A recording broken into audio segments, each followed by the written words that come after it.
कि जिन बच्चियों की उम्रें, डिग्रियां, मर्तबे, मुकाम सब अपनी जगह पे ठीक थे, लेकिन वो शादी नहीं करना चाहती और उनकी दलील ये थी, आई एम इंडिपेंडेंट, मेरा बहुत अच्छा मनसब है, इतने लोग मुझे जवाब देते हैं, आई एम वेरी सक्सेसफुल,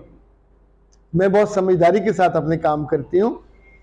और मेरी अब फैमिली भी या बहुत छोटी सी है या रही नहीं, यानी 36-37 साल की उम्र तक लड़की के माँ बाप फौत हो चुके होते हैं, तो या तो वो अपने किसी खाला के घर या मामू के घर या अकेली रह रही होती और उसने अपनी ज़िंदगी के मुश्किल दिनों को खुद ही संभाला होता है। तो ऐसे में उसकी दोस्तें, उसके इज़्ज़ा कारब या जो जानने वालों से उसने सुना होता है कि शादी एक ऐसा लड्डू है जो खट्टा होता है और जिसके नतीजे में